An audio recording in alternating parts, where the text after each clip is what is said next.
Breaking, আমি সম্প্রীতি রয়েছে আপনাদের সঙ্গে। যে পুজোয় তিনি ছিলেন শেষ কথা, সেই কল্যাণ বন্দ্যোপাধ্যায় এবার উচ্চবাচ্য করেননি। শ্রীরামপুরের 5 ও 6 পল্লীর পুজো নিয়ে সংশয় কাটল। স্থানীয় বিজেপি নেতাদের উপস্থিতিতে হয়ে গেল খুঁটি পুজো। নিজের পুজো থেকে এবার আউট হয়ে গেলেন শ্রীরামপুরের তৃণমূল সাংসদ। এখানে হাউ হাউ করে কান্নাকাটি, সেই সব নাটকবাজি চলবে না। নিষ্ঠাভাবে পুজো হবে, আড়ম্বর হতে ছোট হতে পারে। শ্রীরামপুরে কল্যাণের পুজো এবার দখল। বিজেপি নেতাদের উপস্থিতিতে হলো খুঁটি পুজো।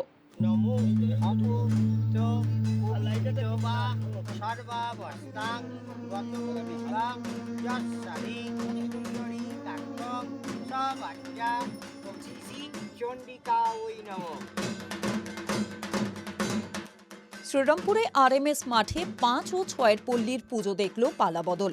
আয়োজকদের দাবি, এবার পুজো নিয়ে উদ্যোগী দেখাননি তৃণমূল সাংসদ কল্যাণ বন্দ্যোপাধ্যায়। এই বছর রথযাত্রার দিন ঢাক ঢোল পিটিয়ে হতো খুঁটি পুজো। পুজোর বাজেট ছুঁয়ে যেত কোটি টাকায়। এলাকাবাসীর দাবি, এতদিন পুজোর সভাপতি থাকা কল্যাণ পুজো নিয়ে আগ্রহ দেখাননি, সেই শূন্যতা ঢাকলো। উল্টো রথের দিন খুঁটি পুজো সেরে ফেলা হলো।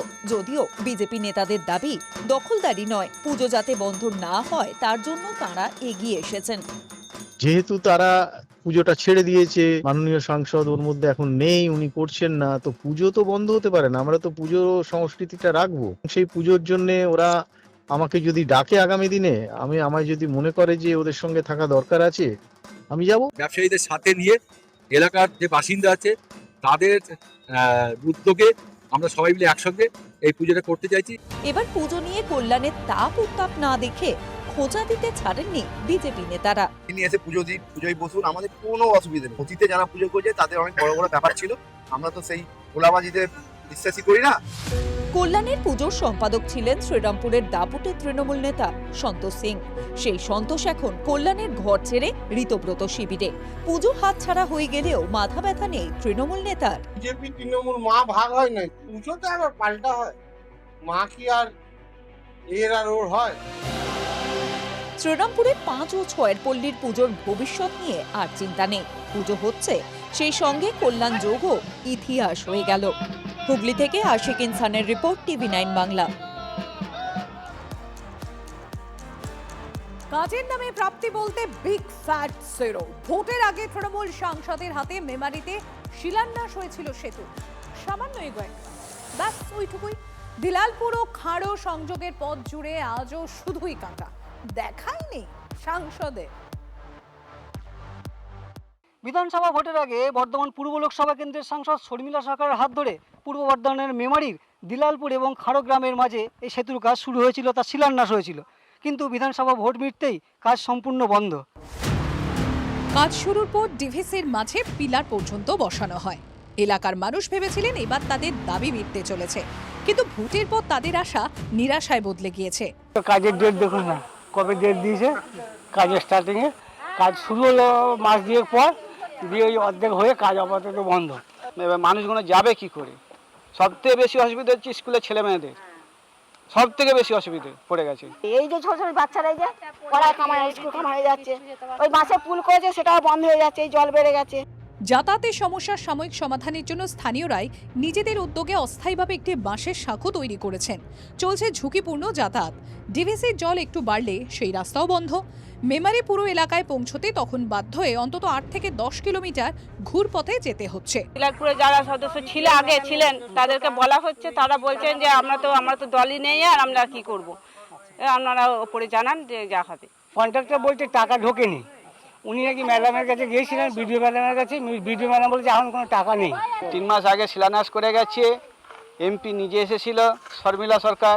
মেমারি 1 নম্বর ব্লকের সভাপতি যে নিত্যানন্দ ব্যানার্জি নিয়ে এসে বললো কাল থেকেই কাজ শুরু হচ্ছে। হ্যাঁ, কোনো পাত্তা নেই, কারোর কোনো পাত্তা নেই। সাধারণ মানুষের চরম হয়রানির জন্য আগে তৃণমূল সরকারের দিকেই আঙুল তুলেছেন স্থানীয় বিধায়ক। আগের সরকারও এমন কিছু কিছু কাজ করে গেছে, সেই কাজগুলোকে এখন সামাল দিতে হচ্ছে। আদৌ ব্রিজটার কোনো প্রজেক্টই হয়নি। সেই ব্রিজটার দুদিকে রাস্তা করে, যাতে ব্রিজের রাস্তাতে আসে, সেই জন্য আবার নতুন করে প্ল্যান করে আবার নতুন করে স্যাংশন করাতে হয়েছে দিলালপুরের ব্রিজ। স্থানীয়রা চাইছেন যে নতুন যে সরকার এসছে, বিজেপি সরকার, তারা এই পাকাপাকিভাবে এই সমস্যার সমাধান করুক এবং ব্রিজের কাজ সম্পূর্ণ করুক। পূর্ব বর্ধমান থেকে ক্যামেরায় গোপালের সাথে মনোতোষ, TV9 বাংলা। ব্যারাকপুরবাসীর জন্য সুখবর। এবার ব্যারাকপুর থেকে বাবুঘাট মেটিয়াবুরুজ পর্যন্ত মিলবে ওয়াটার ট্যাক্সি পরিষেবা। রাজ্যের পরিবহন মন্ত্রীর ঘোষণায় পথের কষ্ট কাটার আশায় নিত্যযাত্রীরা।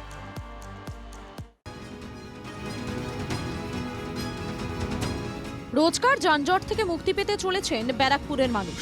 ব্যারাকপুর থেকে বাবুঘাট পর্যন্ত চালু হতে চলেছে ওয়াটার ট্যাক্সি পরিষেবা, মিলবে মেটিয়াবুরুজ পর্যন্ত। ঘোষণা করলেন রাজ্যের পরিবহন মন্ত্রী অর্জুন সিং। শুধু ট্যাক্সি নয়, চলবে দূরপাল্লার ভেসেলও। জলপথ যদি না আমরা করি তাহলে শহরের যে ট্রাফিক চাপটা কমবে না। ওয়াটার ট্যাক্সি চলবে, ওয়াটার ট্যাক্সি আছে। এখান থেকে ধরুন ব্যারাকপুর থেকেও আমরা যদি কলকাতা ভেসেল চালু করি সঠিক সময় মতন উইদাউট অবস্ট্রাকশনে পৌঁছে যাবে। ব্যারাকপুর থেকে প্রত্যেকদিন একটা বড় অংশের মানুষ যাতায়াত করেন ডালহৌসি সহ বিভিন্ন এলাকায়। ওয়াটার ট্যাক্সি পরিষেবা চালু হলে যাতায়াতের ক্ষেত্রে অনেকটাই সময় কমবে বলে মত নিত্যযাত্রীদের। যাতায়াতের সুবিধা হবে, যেটা এটা সময় লাগে সেটা আরও তাড়াতাড়ি আমরা পৌঁছাবো। এখানে যেমন বিভিন্ন ছোট ছোট জায়গায় লঞ্চগুলো চলে, দূরে যেতে পারবো, ভালো হবে। যারা কাজে যাবেন তাদেরও ভালো, যারা ঘুরতে যাবে তাদেরও ভালো। থেকে যেটা বড় ব্যাপার আমাদের যেটা টাইম কনজিউমের যেটা ব্যাপার, এখান থেকে আমাদের যে অসুবিধাগুলো হয় কাজের একটা কোনো সময় গিয়ে আমরা পাই না অনেক কিছু, নেক্সট যে ট্রান্সপোর্টটা থাকে সেই ট্রান্সপোর্টটা আমরা পেতে গেলে অনেকটা সুবিধা বোধ করবো এবং তাড়াতাড়ি জার্নিটা হবে, এটা আমাদের জন্য প্রচণ্ড উপকারী। খুশি যারা যাত্রী তারাও এই ওয়াটার ট্যাক্সি চললে তাদেরও সুবিধা হবে এবং যানজটের মুখ থেকে রেহাই পাবেন, এমনটাই মন্তব্য নিত্যযাত্রীদের। ব্যারাকপুর থেকে বিশ্বজিতের সঙ্গে অনন্ত চট্টোপাধ্যায়, TV9 বাংলা। হুগলির ফুচকা প্রেমীদের মাথায় হাত। ফুচকার টক জলে মিলছে বিপজ্জনক মাত্রায় ইকোলাই ও কলিফর্ম ব্যাকটেরিয়া। খানাকুলে বিভাগের নির্দেশে ফুচকার টক জলের নমুনা সংগ্রহ হয়, আর তাতেই সামনে এসেছে এই ভয়ঙ্কর তথ্য।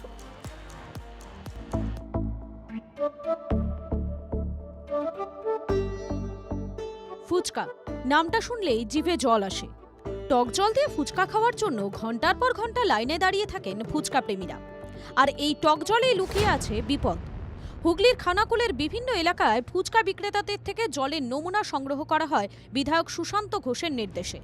পরীক্ষায় মিলেছে বিপজ্জনক মাত্রায় ইকলাই ও কলিফর্ম ব্যাকটেরিয়া। যে পরিমাণ ব্যাকটেরিয়া এখানে পাওয়া গেছে, এই ব্যাকটেরিয়া মানুষের শরীরে প্রবেশ করলে অটোমেটিক, আমি ডাক্তারবাবুদের সাথে কথা বলেছি, ওনারা একদম পরিষ্কারভাবে জানিয়েছেন যে প্রথম পেট জ্বালা তো হবেই, সেকেন্ড হচ্ছে ইউরিনের সমস্যা হবে, প্রস্রাবের সমস্যা হবে, আর কিডনিগুলোও নষ্ট হবে, সেই সঙ্গে লিভারটাও যাবে। আপনার শরীরের জন্য এই ব্যাকটেরিয়া কতটা ক্ষতিকারক জানেন কি? মানে কলিফর্ম পাওয়া গেছে। আমরা অ্যাকচুয়ালি পানীয় জলের যে টেস্টগুলো করি তাতে আমাদেরকে কলিফর্ম টেস্ট করতে হয় ব্যাকটেরিয়া টেস্টের জন্য। মানে দু রকমের হয়, একটা টোটাল কলিফর্ম, একটা ফিকাল কলিফর্ম। কলিফর্ম কিন্তু আমাদের ডায়রিয়া, আমাশয়, কলেরা বা গাবুই ভাব, পেটে ব্যথা, এই সমস্ত হেলথ হ্যাজার্ড কিন্তু আমাদের ঘটায় কলিফর্ম। ফুচকার জলে ব্যাকটেরিয়া বা ভাইরাল যে ইনফেকশনগুলো হয় সেগুলো সাধারণত অপরিচ্ছন্নতা বা অপরিষ্কারের জন্য হয়ে যায়। বর্ষাকালে বিশেষ করে যখন জল কন্টামিনেশন হয়ে যায়, অর্থাৎ বিভিন্ন নালা নর্দমার থেকে জল চলে আসে, সেক্ষেত্রে বিভিন্ন ব্যাকটেরিয়া, ভিব্রিও কলেরি রয়েছে, সিজেলা রয়েছে, সালমোনেলা টাইফি, বিভিন্ন ধরনের ব্যাকটেরিয়াল ইনফেকশন হতে পারে, ভাইরাল ইনফেকশনও হতে পারে। যদিও ফুচকা বিক্রেতাদের দাবি প্রত্যেকদিন পরিষ্কার জলই তাঁরা ব্যবহার করেন। অপরদিকে বিষয়টি সামনে আসার পরে মাথায় হাত ফুচকা প্রেমীদের। আমরা সব ভাই পরিষ্কার দিচ্ছি, স্কুলে আসছি তো ভালো না দিলে তো সব তো আমাদেরকে বার করে দেবে, সব জিনিস গরমই আলু টালু দেখা গেছে যে বিভিন্ন রকম ব্যাকটেরিয়া সংক্রমণ শুধু কেবলমাত্র এই ফুচকার জলই নয়, বিভিন্ন রকম নলকূপের জলেও লুকিয়ে আছে ব্যাকটেরিয়া। আরামবাগ থেকে ক্যামেরা মধুসূদনের সঙ্গে তন্ময় বৈরাগী, TV9 বাংলা। মাসির বাড়ি বড় মজা, তবে সেখান থেকে এবার নিজের ঠিকানায় ফেরার পালা। মহাসমারোহে রাজ্য জুড়ে পালিত উল্টো রথ, ভক্তদের মধ্যে উন্মাদনা, উৎসবের আবহ দিকে দিকে।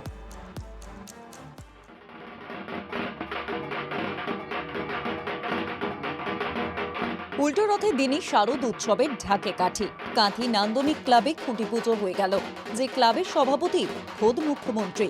তিনি হাজির না থাকলেও ছিলেন ক্লাবের সম্পাদক তথা সাংসদ সৌমেন্দু অধিকারী সহ শীর্ষ কর্তারা। অন্যদিকে ক্লাব চৌরঙ্গিতেও খুঁটি পুজো। এই ক্লাবের প্রধান উপদেষ্টা শিশির অধিকারী ও বিধায়ক দিব্যেন্দু অধিকারী। মাসির বাড়ি 8 দিন কাটিয়ে উল্টো রথে মন্দিরে ফিরলেন জগন্নাথ দেব। একে ঘিরে মাহেশে মহা ধুমধাম।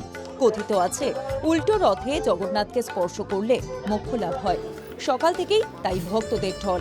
এই উৎসবে যোগ দেন বিজেপি নেত্রী লকেট চট্টোপাধ্যায়। রীতি মেনে পুজোও দিয়েছেন। মাহেশে জগন্নাথ দর্শনে পৌঁছে গিয়েছিলেন অভিনেত্রী কৌশানী মুখোপাধ্যায়ও।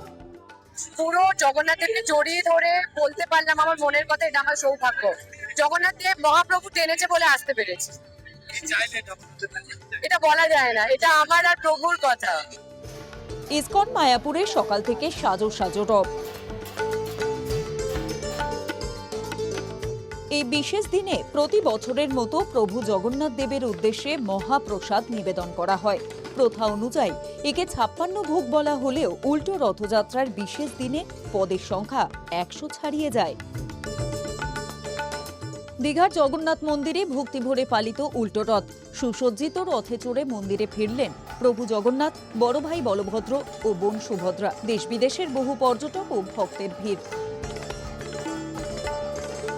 250 বছরের পুরনো ঐতিহ্যবাহী মহিষা দলের রথযাত্রা। মদন গোপাল জিউ এবং জগন্নাথ দেব ফিরলেন নিজের বাড়িতে। তার আগে মহা সমারোহে ভোগ নিবেদন। উল্টো রথে উপচে পড়া ভিড় গুপ্তিপাড়াতেও। আগের দিন রীতি মেনে আয়োজিত হয়েছিল ঐতিহ্যবাহী ভান্ডার লুট। হুগলির গুপ্তিপাড়ার 286 বছরের প্রাচীন রথযাত্রা উৎসবের অন্যতম বৈশিষ্ট্য এই প্রথা। জয় জগন্নাথ ধ্বনি দিকে দিকে। তার মধ্যে ভান্ডার লুটে সামিল হন দলে দলে ভক্ত। Bureau report, TV9 Bangla.